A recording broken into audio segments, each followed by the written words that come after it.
Dans cet épisode du balado compte complet. Écoute, le marché des troisièmes buts, là, il est assez mince. Fait le tour, là, puis il n'y en a pas tant que ça. C'est pour ça que le nom de Vlad Guerrero a été soulevé. Il n'y en a pas beaucoup de joueurs de troisième but disponibles qui frappent de la droite. Au jeu!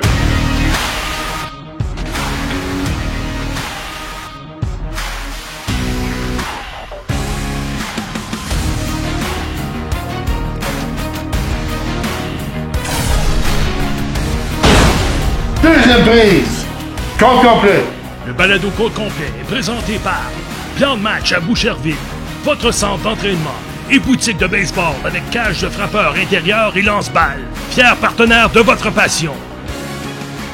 Voici vos animateurs, Alain Usereau et Mark Griffin. Bienvenue à compte complet, Alain Usereau en compagnie de Mark Griffin. On est à une semaine à peine du match des étoiles et du concours de coup de circuit. Les joueurs choisis ont été identifiés, que ce soit des partants ou encore les réservistes. Marc, grosso modo, surtout si je regarde la formation partante, je suis obligé de donner de grosses meilleures notes à la Ligue américaine. Ben, je pense qu'on a tous tendance à aller de ce côté-là parce que je regarde la formation de la Ligue américaine. Bon, évidemment, c'est un match d'étoiles, donc vous allez dire que ce sont tous de très, très bons joueurs, mais je sais pas, là, je regarde Rutschman, Vlad Guerrero, Altuve, Ozzy Ramirez, qui, ma foi, encore une fois, même si on le trouve bon, ça reste quand même un joueur, selon moi, qui est mésestimé. Gunnar Anderson, qui est fantastique. Judge, Juan Soto et Jordan Alvarez, qui agit comme frappeur de choix. J'aime voir un Steven Kwan mélanger à tout ça. C'est pas le frappeur de puissance, mais c'est le gars qui met des balles en jeu, qui fait tout bien sur un terrain, qui court bien les buts, qui joue bien en défense. Qu'un QI baseball plus élevé parce qu'il se fait jamais prendre sur un jeu sur un jeu quelconque, que ce soit en défense ou en attaque. Donc, c'est sûr que la Ligue américaine, au départ, paraît plus solide. Si on regarde la nationale, c'est vraiment pas mauvais, mais ce que je viens de vous dire, puis on compare ça à William Contreras, qui est le receveur. Bon, Bryce Harper, évidemment, au premier but. Ketel Marte, Alec Baum, Trey Turner. Donc, on n'a rien à redire de ces gars-là, là. C'est excellent. Ouais. Mais c'est un petit peu plus difficile. Profar, Fernando Tatis Jr. et Christian Yelich, les voltigeurs, et Shohei Ohtani, qui sera le frappeur de choix. Donc, effectivement, là, je pense que c'est assez frappant là en termes, sur papier, là, la Ligue américaine, au départ, me semble supérieur.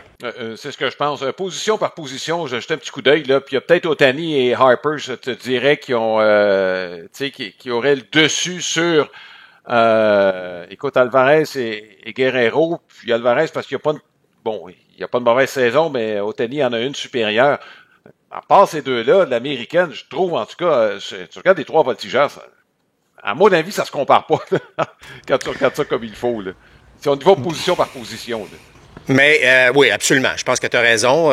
Par contre, ça joue sur le terrain. Puis les lanceurs vont aussi dicter un peu parce que j'ai toujours cru qu'un meilleur lanceur va quand même toujours être meilleur qu'un meilleur frappeur. Tu comprends ce que je veux dire? Donc les lanceurs vont...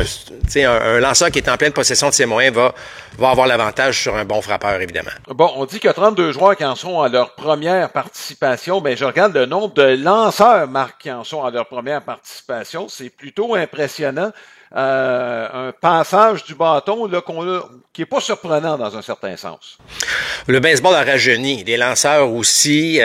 Tu vois que effectivement, les jeunes arrivent avec des bras incroyables et ça fait en sorte que soudainement, ils ont un impact immédiat. Tu sais, je regarde juste dans la Ligue américaine, Garrett Crochet, bon, écoute, on sait à quel point ce gars-là lance avec efficacité, mais lance des balles rapides de feu. Logan Gilbert aussi. Là, je parle des joueurs qui sont à leur première sélection. Mason Miller, évidemment, là, tu sais, si on parle de balles rapides de feu, c'est le fun de voir Cole Reagans qui est là, Tarek Subal, puis on en avait parlé, un joueur qu'on l'avait même pu surveiller à titre de gagnant du trophée Cy Young. Et une petite exception de jeunes joueurs, mais qui en sont sur leur première sélection, c'est Seth Lugo dans la Ligue américaine. Alors ça, c'est vraiment intéressant. Et de l'autre côté, tu as raison de mentionner, Alain, que c'est fascinant de voir des joueurs à leur première sélection. Tyler Glasnow. Surprenant quand même. Bon, Jeff Hoffman qui est là. Imanaga, bon, on se rappelle évidemment ses débuts fracassants avec les Cubs. Ronaldo Lopez qui est une des belles surprises des Braves d'Atlanta. Encore une fois, je me répète, ce sont tous des joueurs qui en sont à leur première sélection. Tanner Scott avec les Marlins. Matt Strahm. Qui est pas une jeunesse, mais que, bon, Alain t'en parle souvent comme un des joueurs les plus efficaces dans le baseball. Suarez, les deux Suarez, Ranger et Robert Suarez qui sont là. Logan Webb en est à sa première, imaginez. Et Paul Skeens, évidemment. Quel dernier 12 mois pour Paul Skeens qui a à peu près tout gagné, ce que tu peux gagner comme joueur. Alors, effectivement, c'est ce qui frappe le plus de cette édition 2024 du match des étoiles, c'est le nombre de joueurs qui en sont leur première, le nombre de lanceurs qui en sont leur première sélection. Et je veux juste ajouter parmi les vétérans, tu as parlé de Legault, mais je vais ajouter Tyler Anderson, Marc, dont le nom circule dans des rumeurs de transactions et connaît une très, très bonne saison. En fait, un peu à l'image de ce qu'il avait fait sa dernière année avec les Dodgers de Los Angeles. Moi, j'ai l'impression que lui, écoute, le prix demandé va être assez élevé si on veut se renforcer. Écoute, le prix va être élevé, peu importe la position en ce moment. Il y a trop d'équipes actuellement qui sont prêtes à acheter. Évidemment, la demande au niveau des lanceurs, que ce soit partant ou releveur, est très élevée.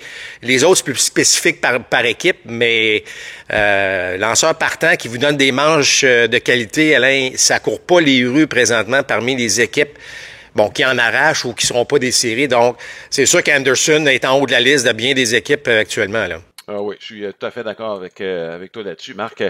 En tout cas, écoute, il reste 3 semaines encore avant la date limite de transaction. Il va se passer des choses. On y reviendra dans quelques instants. C'est le temps de passer à la carte de la semaine. Vous comprendrez que le thème, c'est le match des étoiles.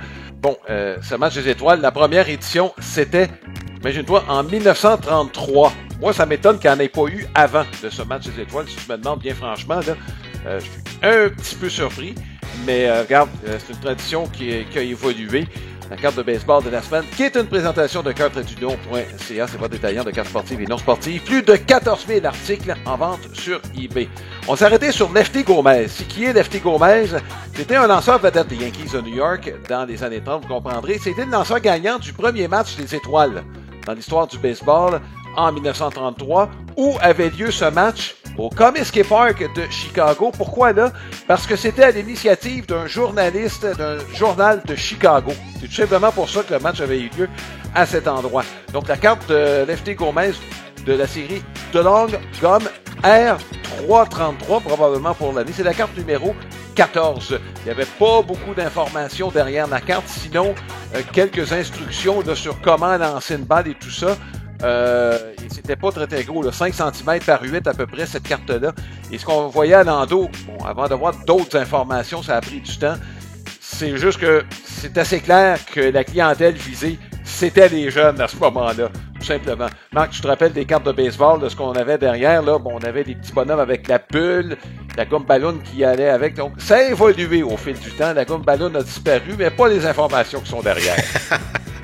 Mais ce que je me demande, Alain, on parle de match d'étoiles, et là je lance ça là, sans avertissement, mais Claude Raymond a participé au match des étoiles en 1966 avec les Astros de Houston. J'imagine qu'il doit y avoir une carte de baseball de Claude Raymond qui a participé au match des étoiles, mais je souligne ça parce qu'évidemment, je trouve que c'est un fait d'armes tout à fait exceptionnel, surtout à cette époque-là pour Claude, et soit dit en passant, on a eu la semaine passée Vincent Gagnon qui nous parlait de la classique Claude Raymond là, qui a eu lieu au cours du dernier week-end. Alors en passant, félicitations à l'équipe des Rouges qui a remporté le titre. Mais tout ça pour dire que c'est une belle histoire, le match des étoiles du baseball, parce que, bon, là j'ai parlé de Claude Raymond, tu as parlé des débuts. Ça reste le match d'étoiles, il faut se le dire, Alain, tu sais, le plus réel, dans le sens qu'il n'y a pas de contact physique. Le lanceur veut bien paraître, le frappeur veut bien paraître, le joueur en défense veut bien paraître, donc on se donne. Et je pense que c'est ça que les gens apprécient du match des étoiles, c'est qu'on se donne et ça fait partie, je pense que ça fait partie des éléments où le match des étoiles de baseball est quand même celui qui est le plus réel parmi, si on les compare, parmi les sports importants. Oui, et juste souligner, Marc, que tu parlais de Claude Raymond, il y a un Canadien qui participe au match des étoiles qui a été sélectionné cette année. Il s'agit de Josh Naylor avec les Guardians de Cleveland. C'est une sélection qui est fort méritée. Lui et Ramirez là, qui transportent cette équipe à l'attaque. Alain, on rappelle aux gens, évidemment, notre commanditaire principal, le Plan de Match, c'est cette magnifique boutique de baseball située à Boucherville. Alors, non seulement boutique, cage de frappeurs, il y a également des cours privés qui se donnent ici. Alors, tout ce que vous avez besoin pour le baseball, que vous soyez un gérant, un instructeur, un joueur, c'est ici que ça se passe. Vous pouvez utiliser la boutique en ligne également, la boutique planmatch.com. Et évidemment, je vous rappelle, la meilleure manière pour nous rejoindre ou en fait savoir où nous écouter ou nous regarder, allez sur notre site internet www.comptecomplet.com. Bon, 3 semaines avant la date limite de transaction, Marc, on pensait peut-être parler de plus de transactions à cette date-ci. Il n'y en a que 2 qui ont été effectuées, dont une au cours des dernières heures, très mineure, là, Austin Slater, qui a été échangé aux Reds de Cincinnati par les Giants de San Francisco. Écoute, on verra pas là, le baseball à l'envers avec ça. Aaron Civale, Marc, si on a écouté notre dernier balado, on avait mentionné que les Rays probablement chercheraient à s'en départir. Ça donnait bien, les Brewers ont besoin d'un lanceur partant.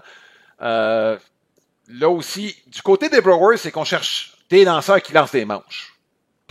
Bon, effectivement. Civale a quand même une feuille de route intéressante. Ouais. C'est un des rares lanceurs qui se retrouve avec les Rays et que ça va moins bien. Souvent, tu te retrouves avec les Rays, on dirait que tu augmentes ta valeur au niveau du rendement, mais ça n'a pas été le cas pour Civale.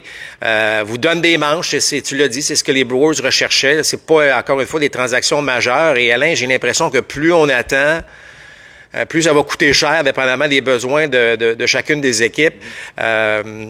Puis là, entre-temps, il y a des équipes qui sont en train de se positionner encore mieux. Je regarde la poussée des Cars de Saint-Louis, je regarde la poussée des Astros de Houston dans les derniers 10-12 jours, 10-12 matchs même, et là, on se positionne davantage, genre d'équipe qui pourrait être un peu plus agressif aussi, donc ça s'ajoute à des équipes comme les Yankees, comme les Mets peut-être, les Red Sox qui vont très, très bien, là, soudainement. Est-ce que on pourrait bouger, se donner un petit peu plus de profondeur? Je trouve que c'est en train de se bâtir comme ça va peut-être exploser tout ça, là, avant la date limite qui est le 30 juillet à 18h, heure de l'Est. Bon, parlons des Yankees, Marc. C'est une mauvaise période. Ça fait 7 séries de suite qu'on ne réussit pas à gagner. Le mieux qu'on a fait, c'était contre les Blue Jays. On a partagé les honneurs d'une série de 4 à l'étranger. On n'a pas gagné cette série-là. On a été balayés par les Reds de Cincinnati au début de la semaine. On parlait des ennuis à l'attaque. Là, Clay Holmes commence à avoir de la difficulté. Les partants sont moins efficaces qu'ils l'étaient en début de saison. Là, Judge, écoute, c'était Superman au cours des 3 premiers mois de la saison. Je pense pas que Judge puisse maintenir un rythme comme celui-là pendant toute la saison. Là, on s'en va où chez les Yankees? C'est sûr qu'on restera pas les bras. En tout cas, je pense pas qu'on reste les bras croisés. Et particulièrement, bon, là, il y a l'attaque, la relève. Il y a les deux. Les partants, on n'est pas blessé. On va lancer des manches. Louis Gill, c'est rassurant ce qu'il a fait en fin de semaine. On va dire la même chose de Rodon, Cole qui revient. Bon, on fait quoi, là? Il me semble qu'il faudrait que ça frappe un peu plus. Moi, il me semble que c'est là, la priorité. Ça prouve une chose, Alain. Puis là, je veux pas comparer les deux équipes, mais même si Judge puis Soto sont en santé et ils vont très, très bien. Tu regardes les statistiques des deux, ça va bien. Puis mettons qu'on maintient là, ce qu'ils sont capables de faire. Là. Ça me fait penser, moi, à Trout et Ohtani avec les Angels à l'époque. Tu sais, vous avez parmi les 2 meilleurs joueurs au monde. Ça garantit rien, là. C'est une équipe. Ça prend 26 joueurs. Ça prend un bon personnel de partant. Ça prend des releveurs qui sont efficaces. Puis ça prend un support à l'attaque. Mais le baseball, oui, c'est un sport d'équipe très individuel, mais tu peux pas, à toi seul, faire en sorte, ou même à 2 joueurs, transporter une équipe. Ce que je veux dire par là, c'est qu'on a beau avoir Judge puis Soto. Tu sais, lorsque Stanton était là, il y avait une pas pire saison. Stanton était capable d'appuyer ce que les autres faisaient, il ramassait ce que les autres laissaient. Tu sais, t'avais Volpe qui allait très, très bien en début de saison, t'es constamment sur les sentiers. Oups, Volpe va beaucoup moins bien. Stanton, malheureusement, tel qu'anticipé, est sur la liste des joueurs blessés. Rizzo n'avait pas une très bonne saison, c'était un peu plus difficile. Torres, c'est toujours le point d'interrogation. Le Mailleux était blessé, il est revenu, c'est pas super. Donc, tu regardes l'attaque, on a regardé la formation au cours du week-end. Oui, ils ont marqué 14 points dans un match face aux Red Sox, mais on fait pas wow. Puis là, heureusement que Ben Rice est arrivé, ça donne un petit coup de main. Donc, autrement dit, là, ça va prendre soit un réveil d'une couple de joueurs autres Soto ou Aaron Judge. Et au Monticule, ben là, Alain, écoute, le début de saison, on pouvait pas maintenir le rythme qu'on faisait comme partant. Donc, les partants font un travail honnête. Et là, je pense qu'on réalise que la profondeur en termes de releveurs de fin de match, il y a quand même des bons bras là, dans l'enclos.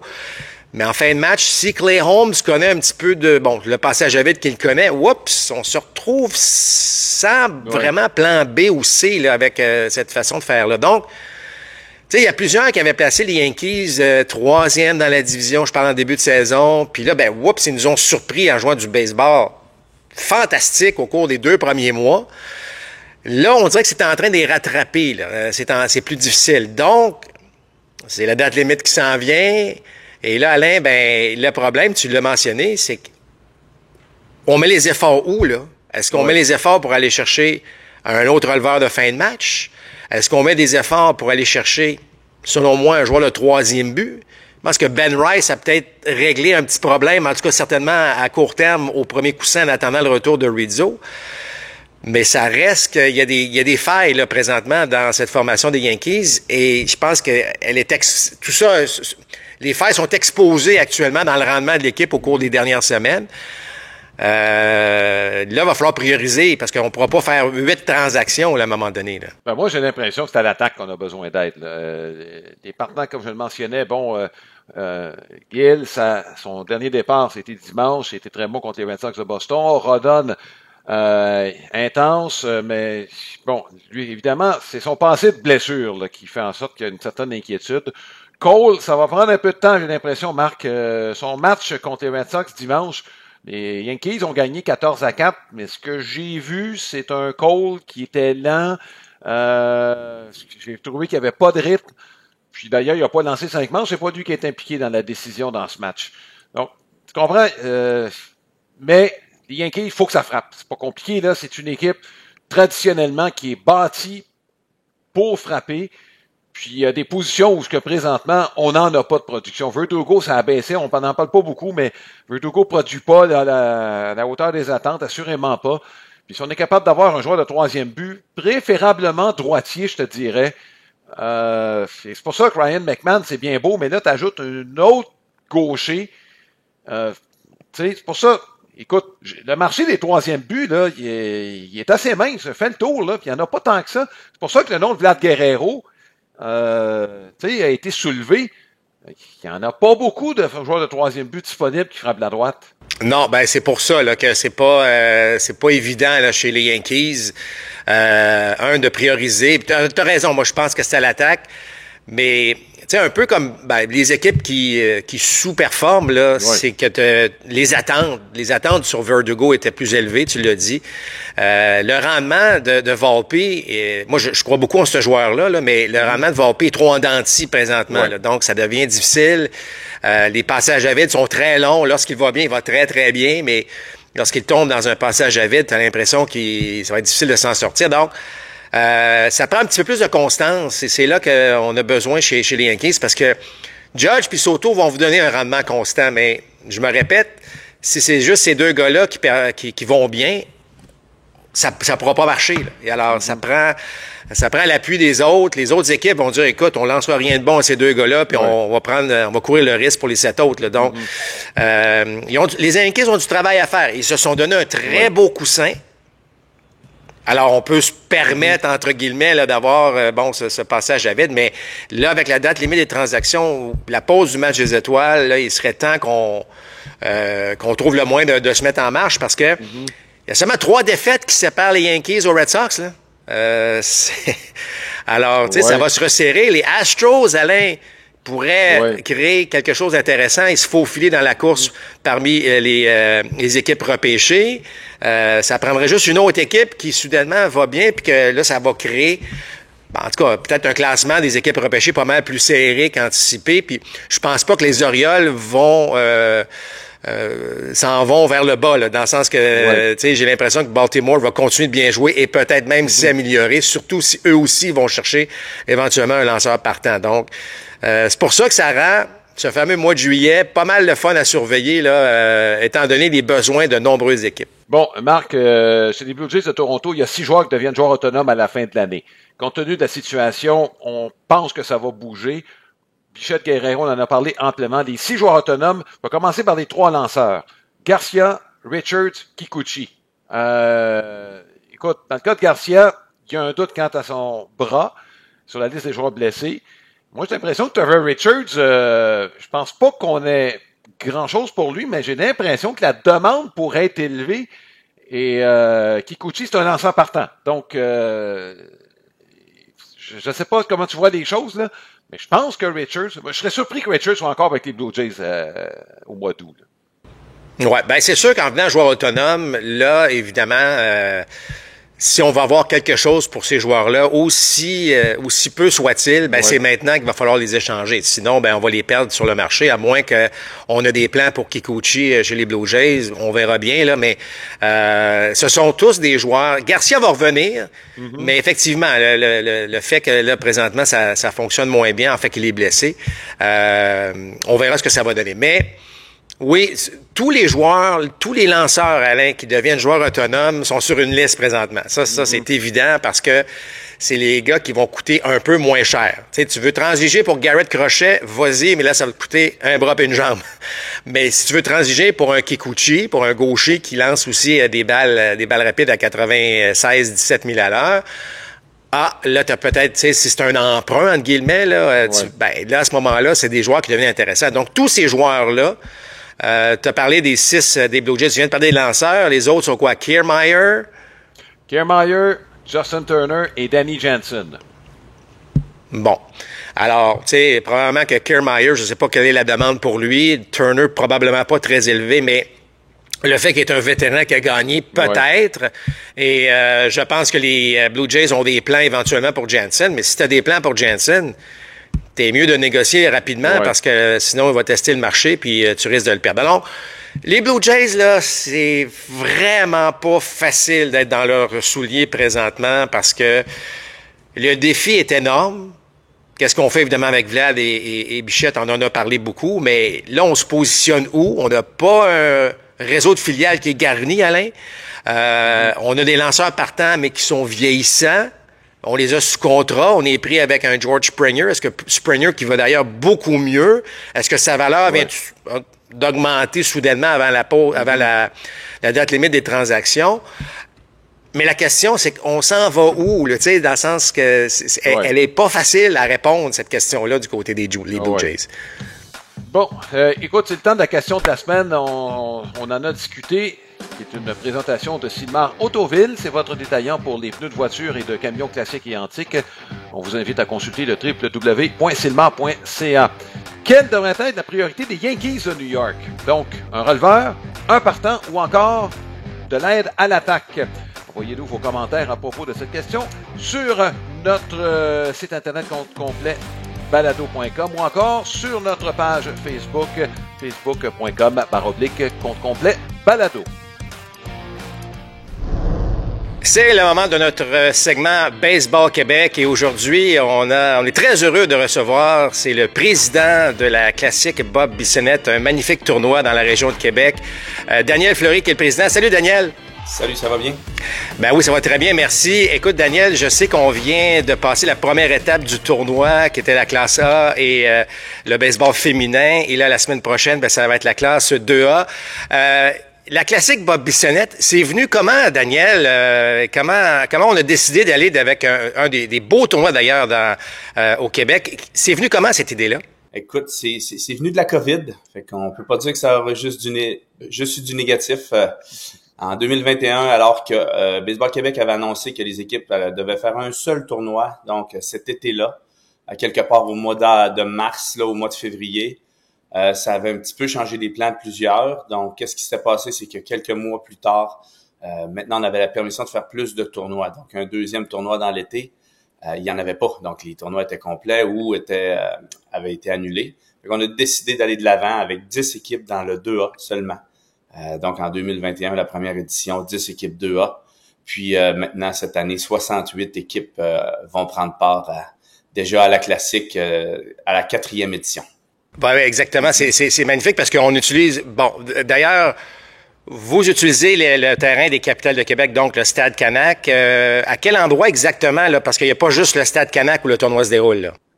On utilise là, on a 5 terrains qu'on utilise cette année, donc on favorise les gazons synthétiques parce qu'on sait que quand tu es organisateur de tournoi, puis on a un beau samedi matin comme on a eu cette année avec des parties à replacer, c'est beaucoup plus simple, là, les terrains sont efficaces, sont capables de boire de l'eau, puis on recommence tout de suite après à jouer.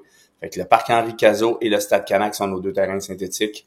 Puis on a une association avec VBAL, qui est une association régionale, on a utilisé leur terrain. Et leurs bénévoles aussi, leur personnel. On utilise aussi le parc Victoria qui est tout juste derrière le Stade Canac, fait que c'est pratique d'avoir 2 terrains sur le même site. Tu as parlé d'une 60aine d'équipes, Daniel, des équipes d'un peu partout au Québec. Comment ça grossit tout ça? Est-ce qu'on a des équipes de l'extérieur? Oui, bon, dans le volet A et féminin, c'était des équipes exclusivement du Québec. On favorise que toutes les régions du Québec soient représentées. Donc, on a beaucoup d'inscriptions. Hein. Cette année, j'ai refusé là, une 30aine d'équipes de A. Il y en a de partout. J'aurais pu combler le tournoi juste avec des équipes de la région de Québec. Il y a tellement d'équipes ici. Mais c'est pas ça le but. Le but, c'est que quand tu affrontes une équipe, c'est une équipe que tu n'as pas affrontée dans ta saison régulière, qui n'est pas dans ta ligue. Donc, on va concevoir les poules en fonction là, de la géographie pour pas justement avoir des affrontements que tu vas avoir en saison régulière. Donc, on avait dans chaque poule une équipe de Québec, une équipe de la rive sud de Québec, puis 2 équipes extérieures. Donc, ça va jusqu'à Gatineau, ça va jusqu'à Sherbrooke, évidemment Laval, on passe là, puis je nomme juste ces régions-là, là, mais il y avait vraiment des équipes de partout au Québec, puis aucune de la même ligue était dans le même pool. Donc, c'est le fun de jouer 3 parties assurées contre des équipes que tu connais pas. Alain, tu as une question? Ouais, ben, écoute, pour avoir travaillé en région un peu et connaissant des défis qui entourent justement l'organisation de tournois, je pense à la Côte-Nord là, spécifiquement, là, où bon, il y a quelques équipes. C'est toujours un défi pour eux d'attirer du monde et évidemment, eux, d'aller ailleurs. Vous tentez de les attirer comment? J'imagine que vous avez déjà des infrastructures pour accueillir ces jeunes-là sur place? Non, on veut que les équipes soient autonomes. On veut pas nécessairement les offrir des familles d'accueil. Fait qu'on offre des opportunités avec nos partenaires hôteliers. On a un partenaire aussi qui peut louer des maisons, des gros chalets, donc où on peut loger plusieurs familles au même endroit. Puis ça revient là quand même à des coûts très abordables. Maintenant, quand on veut favoriser que ces équipes-là viennent, ben des fois c'est de faire des regroupements de joueurs. Par exemple, on en parlera peut-être un petit peu plus tard, là, suite au désistement de Cuba, on va récupérer un regroupement de joueurs de l'Abitibi qui vont former une équipe pour venir se mesurer aux autres. Donc, ça, c'est des sans dire un contournement, là, mais c'est des règlements qu'on est capable de faire, de jouer avec pour permettre à ces régions éloignées-là, où le calibre est peut-être un petit peu plus dilué sur un très, très grand territoire, de participer à la Classique. Et Daniel, le défi pour la Classique dans les prochaines années, ce serait quoi? Parce que tu nous as dit à quel point ça a déjà passé là, d'une dizaine d'équipes à une 60aine d'équipes. On va aller jusqu'à où avec cette Classique, Bob Bissonnette? Bon, le terrain synthétique de Saint-Émile, là, au parc Rivière-Cloutier, il est en construction actuellement. La construction est même pas mal avancée. Donc, c'est un terrain supplémentaire synthétique. Donc, un très, très beau site qui va être un terrain de dimension Pee-Wee, qui va être une belle dimension pour jouer au Pee-Wee. Fait que c'est certain qu'on vient d'ajouter un terrain de fun. Le défi reste toujours d'offrir une partie à toutes les équipes au Stade Canac. Donc, sur 4 jours, on va rester limité quand même là à combien de parties qu'on est capable de jouer au Stade Canac, combien de parties on est capable d'offrir à chacune des équipes, parce qu'on se le cachera pas, c'est ça là qui est le cachet particulier de venir jouer dans le stade mythique de Québec, des capitales, qui offre, tu sais, je veux dire, le jeune il arrive au bâton sur l'écran géant, il y a son nom, il y a sa position, il y a ses dernières présences, il y a ses statistiques du tournoi. Tu sais, on donne vraiment un gros show parce que la technologie nous le permet, le stade nous le permet. Fait que la limite se trouve là. Mais plus ça va aller, puis écoute, est-ce qu'on va se multiplier, est-ce qu'on va faire des petits cousins, puis que ça sera un autre organisateur qui prendra un petit cousin pour d'autres tournois pour maximiser le nombre d'équipes par semaine. C'est des réflexions qu'on va avoir après cette année, parce que, comme je disais, refuser 30 équipes de A, c'est plate, mais en même temps, d'avoir beaucoup de demandes, ça nous permet d'avoir toutes les régions représentées. Fait qu'on est ambigu là, là-dedans. On veut maximiser, puis on veut pas non plus demander aux familles du Québec de se déplacer pour 5 ou 6 nuits à l'hôtel. Fait qu'on veut limiter le tournoi sur 4 jours. Puis, vous le savez, là, pour les bras des lanceurs, tout ça, on peut pas demander non plus là qu'ils viennent jouer 8-9 matchs là, nécessairement. Alors, c'est toutes des choses qu'on regarde, qu'on essaie de maximiser. Mais difficilement, on va avoir de la difficulté si on reste sur 2 semaines, à avoir plus de 70 équipes, c'est certain. Et Daniel, évidemment, ça se fait pas tout seul un tournoi de même. J'imagine que tu as tout un personnel de bénévoles qui t'appuie dans ça, là. C'est l'enfer. Sans eux, il se passerait rien, là, on se le cachera pas. Puis c'est le défi. Tantôt, tu me demandais c'était quoi le défi. Ça reste un des défis les plus importants, c'est de trouver des bénévoles, trouver des gens qui veulent s'investir pour une cause qui est plus grande qu'eux, qui veulent redonner. Beaucoup, c'est des anciens joueurs de baseball qui ont participé à des tournois, qui ont trippé dans des occasions spéciales comme ça. C'est eux qui vont dire, puis ils viennent me le dire, moi, j'ai trippé. Maintenant, mes enfants sont rendus un petit peu plus loin dans le baseball, parce que les parents qui ont des jeunes dans le baseball en ce moment, ils ont de la misère à donner du temps. Là. Ils sont en train de faire des lifts ou sont dans un autre tournoi à l'extérieur où ils participent au tournoi. Fait que c'est des gens qui, après que leur enfant est passé ou est rendu un petit peu plus loin dans leur parcours, rendu midget, qui vont venir redonner du temps. Fait que le défi est là. En multipliant le tournoi sur 2 semaines cette année, c'était certain que je ne vais pas demander à des bénévoles de consacrer 2 semaines consécutives là-dedans. C'est beaucoup. Alors, c'est de là qu'est venue l'association avec VBAL, l'association régionale, qui, eux, ont fourni des bénévoles pour la première semaine. Fait que c'est une bonne façon de faire. Puis, évidemment, c'est une première, donc il va y avoir des ajustements, mais je pense que c'est une formule qui est gagnante pour nous, là, puis on va aller de l'avant là, pour la continuité avec ça. Et en terminant, Daniel, pour une 3e année, il y aura une association avec RDS pour présenter les finales de la classique Bob Bissonnette. Ouais, donc les 3 finales, là, le tournoi 2A va être divisé en 3 divisions. Ça se dit mal, hein, divisé en 3 divisions. La division 1, division 2 et division 3. Fait que c'est toutes les équipes 2A de la province qui vont être présentes, sans exception. Donc, il y a 33 équipes de la province de Québec 2A. Ils vont tous être au tournoi. Plus 3 autres équipes. Donc, on a une équipe de l'Ontario, on a une équipe de la France et on a une équipe, donc le regroupement de joueurs de l'Abitibi qui va venir joindre pour avoir un beau tournoi à 36 équipes, 3 divisions de 12 équipes. Pour avoir là, un nombre de matchs optimal, tu affrontes toutes les équipes dans ton pool pour passer à l'étape suivante. Donc, c'est la structure qui s'en vient, c'est la continuité qu'on va avoir, la beauté de ça, les sourires en fin de semaine, c'était incroyable. Puis là, l'objectif de se rendre en finale pour pouvoir être vu à la télé à RDS, c'est gigantesque. Je veux dire, les années précédentes, les émissions continuent d'être regardées de plus en plus parce que le jeune qui a vu ça des années précédentes, que c'était son association, il sait que peut-être ça va être lui. Donc, les émissions qu'on met en ligne continuent d'être regardées de plus en plus.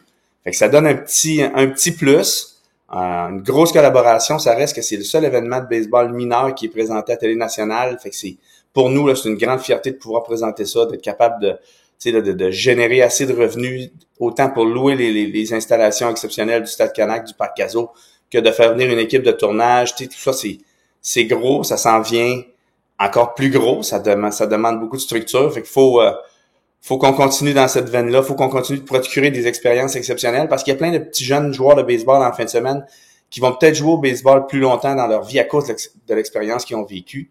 Donc, c'est ça le plan, c'est ça l'objectif. Fait que tout ce qu'on est capable de mettre de plus, tous les petits extras, tous les détails, on essaye d'y penser, on essaye d'être meilleur d'année en année, puis RDS fait grandement partie de cette... si on peut dire que le tournoi est spécial, RDS en est clairement une caractéristique importante. Écoute, Daniel, premièrement, merci beaucoup pour ce temps et félicitations pour cette implication. Je sais le travail que ça demande, surtout d'être président d'un tournoi de la sorte. Alors, bravo pour ça, bravo pour le temps que tu mets, bravo pour les bénévoles. Meilleure des chances pour la prochaine semaine. Félicitations aux équipes gagnantes et qui ont participé au tournoi au cours de la dernière semaine. Et écoute, on va se voir au Stade Canac. Personnellement, on va se voir au Stade Canac dimanche pour les finales. Un gros merci à tous pour le temps. C'est très agréable, puis bon succès pour la suite. Merci, Daniel. Lors de la saison 2022, Marc-José Miranda avait mené les Twins pour les points produits. L'année passée, ça s'est pas bien passé. Manque de production, incommodé par une blessure à une épaule. Ça lui a valu une rétrogradation au niveau 3A. Cette année, Marc, il n'a pas commencé l'année comme régulier, mais là, on n'est pas capable de le sortir de la formation. Non seulement ça, Marc, mais là, 12 coups sûrs de suite. c'est très, très impressionnant. Tu sais, à un moment donné, après 6, après 7, tu te dis que ça va arrêter. Ben non! Ça a continué jusqu'à 12, ce qui a égalé un record du baseball majeur. Comme quoi, Marc, ça peut changer très, très vite dans le baseball. Ben, effectivement, il y a bien des choses dans ce que tu mentionnes. Premièrement, là, de réaliser 12 coups sûrs en 12, dans l'atome, dans le moustique, dans le pioui, dans le tu comprends? C'est difficile de faire ça dans n'importe quel, Ouais. tu sais, que vous jouez à la softball, au baseball, peu importe. 12 en 12, je veux dire, c'est presque du jamais vu. Puis là, lui, il le fait au niveau des ligues majeures. C'est vraiment une situation extrêmement impressionnante, ce qu'il a fait.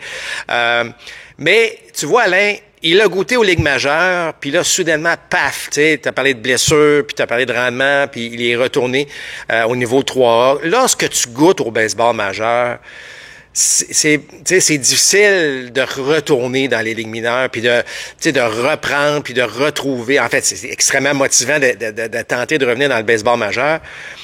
Et là, ben, je pense que cette année, lorsqu'on l'a rappelé, il s'est dit, il faut que je m'organise pour rester. Il y a pas 1000 façons de le faire, Alain. Il faut que tu donnes des résultats à ton équipe. Faut que tu frappes. Si t'es un frappeur, si t'es un lanceur, faut que tu lances. Tu comprends? Faut quelque chose. Et écoute, il a saisi sa chance. C'est aussi simple que ça. C'est une belle histoire présentement pour les Twins du Minnesota. On souhaite la même chose avec Édouard Julien. On souhaite la même chose avec Charles Leblanc, qui a goûté quand même à plusieurs matchs avec les Marlins, qui va très bien, soit dit en passant, au niveau 3 chez les Angels. Mais, tu sais, ce sont des histoires pour des joueurs comme Édouard Julien, justement, ou même Charles Leblanc, de se dire, c'est très motivant, là, de continuer de performer au niveau 3A. On ne sait jamais, l'appel peut venir, on est de retour, puis là, on aide une équipe. Bon, tout spécialement les Twins qui sont évidemment dans une course pour une place en série. Oui. Donc, de belles histoires qu'on aime entendre et qui, certes, pourraient aider d'autres à se motiver et à trouver des solutions, à revenir dans le baseball majeur et d'y rester, ce qui est la chose la plus difficile à faire pour un jeune joueur. Oui. Marc, parlant d'exploits, les Dodgers ont souligné au cours de la semaine le record d'Éric Gagné pour le plus grand nombre de sauvetages consécutifs. Un exploit tout à fait remarquable. Je pense pas que ce record-là, on va être capable de le rejoindre de la façon, Marc, dont le baseball est joué aujourd'hui. Puis là, je m'explique, c'est que avec une avance, puis le coureur au deuxième en 10e manche, Éric Gagné n'avait pas à faire face à cette situation-là, alors que c'est le cas aujourd'hui. Puis tu vois, Ryan Helsley qui avait une belle séquence, c'est de cette façon-là que sa séquence a pris fin. Je vois pas comment un releveur numéro 1 aujourd'hui peut tenir le coup aussi longtemps dans le contexte actuel. Non, tu as raison. Dans le contexte actuel, c'est pratiquement impossible. Et même si c'était le contexte à l'époque d'Éric Gagné, ouais, ça aurait été déjà difficile à la rattraper. C'est exceptionnel. Moi, ce qu'Éric Gagné a réalisé, j'ai eu la chance, Alain, j'étais évidemment à la radio-diffusion à l'époque des matchs des Expos, donc j'ai été transporté là, ou très près là, de cette magnifique saison ou en fait cette séquence d'Éric Gagné. C'était un exploit. Je pense que parfois, ça nous rentre pas dans la tête. Là, les gens disent « Ouais, mais là, bon, ce qu'il y a avec le rapport Mitchell... » ça enlève rien, selon moi, là, ce qu'Éric Gagné a réalisé. C'était exceptionnel. Il a changé l'habitude des gens de Los Angeles de rester jusqu'en fin de match. On voulait voir Welcome to the Jungle, puis d'Éric Gagné sortir de l'enclos, puis terminer les matchs, puis d'affronter un Barry Bonds, puis sa balle rapide explosive avec son changement de vitesse. Moi, je me rappelle de m'être promené sur Hollywood Boulevard avec les fameux fanions là, qui sont sur les lampadaires, ouais, avec Éric Gagné avec son image, avec ses goggles là, dans les yeux. C'était vraiment exceptionnel. Fait que je suis content que les Dodgers ont pris la peine de souligner cet exploit d'Éric Gagné. Et je pense qu'Éric était très, très flatté, très heureux de ce geste posé par les Dodgers. Bon, Marc, on va finir avec la venue de quelques recrues. Un qui était très attendu, c'est James Wood avec les Nationals de Washington. Il y en a deux autres, Marc, qui ont quand même bien fait depuis leur arrivée. Brooks Lee avec Minnesota et l'autre qui fait pas partie de la même catégorie parce que c'était pas un prospect de premier plan, c'est Ben Rice avec les Yankees de New York. On parle vraiment, là, dans le cas de Lee et Wood, c'était des prospects. Wood, vraiment au sommet. Lee, on peut dire, un prospect légitime. Et Rice, ben lui qui est apparu dans le radar là, à force d'accumuler des statistiques impressionnantes. Exact. Écoute, moi je trouve ça, encore une fois, on en a parlé un peu plus tôt, le baseball se rajeunit. On fait confiance à des jeunes. Les jeunes arrivent mieux préparés. Tu sais, je regardais Wood, là, ma foi, il n'y a pas l'air grand-chose qui le dérange, lui, là. Il avait même pas l'air nerveux à sa première présence. Ça avait l'air... il avait l'air dans son salon, là, en train de regarder la télévision tellement il était calme. C'est fascinant de voir. Donc, non seulement physiquement, les gars sont prêts, parce que là, on les voit, ils sont costauds, mais ils sont capables de frapper des balles rapides à 99 000 à l'heure. Mais il y a aussi au niveau de l'attitude, on a l'impression que les gars arrivent mieux préparés. Alors, bravo aux universitaires, les programmes universitaires, puis ce que les gens font, le développement des joueurs dans les ligues mineures. Moi, je trouve ça fantastique de voir ces jeunes-là arriver. Puis, soit dit en passant, on parlait du match des étoiles, mais soulignons que Jackson Merrill des Padres est au match des étoiles cette année. Rappelle-toi, évidemment, joueur recru, jeune joueur sur qui on comptait beaucoup chez les Padres. Donc, c'est magnifique, ces histoires-là, Alain. Moi, je trouve ça... Tu sais, je veux pas partir de débat, mais j'aime mieux voir ces gars-là arriver puis de donner un spectacle que de traîner un vétéran de 37 ans qui... Tu comprends, là? Puis on passe tout par là lorsqu'on a 37 ans, puis on veut s'accrocher, là. Mais ce que je veux dire, c'est que pour le baseball, je pense qu'on est mieux positionné avec des jeunes joueurs qui arrivent comme ça puis qui nous donnent un tel spectacle. Oui, mais on l'a mentionné souvent, Marc, est-ce que ça va changer? Est-ce que c'est en train de changer? Les joueurs autonomes que t'embauches après 6 ans dans le baseball majeur, quand tu arrives de l'université, Marc, t'approches 30 ans, puis regarde, je pense qu'il y a des équipes qui sont en train de le constater là, à la dure là, présentement, là, que peut-être la façon de faire, c'est d'investir davantage dans ton réseau de filiales. Ben, écoute, j'y ai toujours cru. Puis, regarde toutes les équipes, Alain. Compare ce que les Expos ont fait là, dans les années 70-80, alors qu'on mettait l'accent là-dessus. Les Rays ont mis l'accent là-dessus. Regarde ce qu'ils sont en train de faire. De quelle manière que les Astros se sont rebâtis. C'est parce qu'on s'est rebâti un réseau de filiales. Ça passe par là. Je veux dire, on a beau là, avoir tous les moyens du monde, ça passe par un réseau de filiales qui va permettre à ces équipes. Les Dodgers, pendant plusieurs années, cinq années consécutives, avaient la recrue de l'année. À un moment donné, ils se sont rebâtis de cette façon-là. Je pense qu'à un moment donné, va falloir comprendre que ça passe par le développement des joueurs, par le repêchage, d'un bon dépisteur, puis et la suite va constamment être un succès. Alors, regarde les Blue Jays. On est pris en ce moment parce qu'on n'a pas un réseau. Après les Bichette, Guerrero et Biggio, ça a été un petit peu plus difficile d'aller chercher une espèce de 3-4 joueurs qui sont en train de monter en même temps. Là, on n'a pas ça présentement. Puis là, on est un petit peu pris avec cette histoire-là. Chez les lanceurs, à part Pearson, Marc et peut-être Romano, là, on n'a pas développé grand-chose au fil des années. La rotation, il n'y a personne qui vient du réseau de filiales. De ce côté-là, on est allé du côté des joueurs autonomes principalement. Ça nous a donné le réseau de filiales aux Berrios, mais quand même, on n'a pas développé personne là, pour nous aider chez les lanceurs partants depuis plusieurs années chez les Blue Jays. Puis ça te rattrape, Alain. Ça te rattrape. Je veux dire, je pense qu'il n'y a aucun débat là-dessus. Ça fait partie, je pense. Puis tu l'as dit, là, on s'est concentré beaucoup sur les stats avancées. Puis c'est correct, il n'y a pas de problème. Le baseball évolue. Mais il ne faut pas négliger. Puis, soit dit en passant, Alain, on n'en voit plus les fameux dépisteurs professionnels. Là. On se fie seulement sur ce que le papier nous dit, là, les statistiques. Et ça aussi, je pense que ça va revenir, Alain. Je pense qu'on n'est pas satisfait d'avoir juste des données. Il faut que quelqu'un aille voir ce qui se passe pour donner le meilleur rapport possible sur l'équipe qu'on va affronter dans les 3 prochains jours, par exemple. Alors, c'est ça. Mais c'est correct. On vit des changements. C'est parfait comme ça évolue. Mais parfois, il faut réaliser que ce qui se faisait aussi avant n'était peut-être pas si mal si on le modifie quelque peu. Oui. Dans certains cas, je pense que ça se fait entre guillemets, là, de la maison. Là, je pense qu'il y a des dépisteurs qui voyagent beaucoup moins qu'auparavant. N'empêche qu'il y a peut-être un juste milieu à avoir. Bon, c'est le temps de l'horaire des matchs de la semaine. Il y en a 2. L'horaire qui est présenté par la boutique des fans. C'est votre boutique de cartes sportives et d'objets de collection située à Hawkesbury. En plus de vous offrir des cartes Pokémon, Magic the Gathering et des figurines Funko Pop.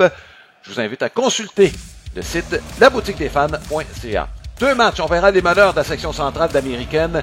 Les Guardians de Cleveland qui ont délégué quand même 4 joueurs au match des étoiles, dont Ramirez et Naylor. Donc Cleveland qui jouera à Détroit. C'est à 18h30, je vous le souligne. Match présenté à RDS. Détroit qui vient de balayer en passant des Reds de Cincinnati, qui eux venaient de balayer les Yankees de New York. Donc, on ne fera pas de deck de 3, mais toujours est-il que Détroit joue en confiance. Et mercredi, ben là, manquez pas ça. 2 des meilleurs, sinon les 2 meilleures équipes de la Ligue nationale. Les Dodgers de Los Angeles qui vont affronter les Phillies à Philadelphie. 19h, match présenté à RDS 2. Évidemment, on est à l'affût au cours de la prochaine semaine parce que ça pourrait bouger sur le marché des transactions. On vous invite à être là lundi prochain. D'ici là, portez-vous bien. À la prochaine. Bye bye. Balado compte complet vous a été présenté par Plan de match à Boucherville, fier partenaire de votre passion.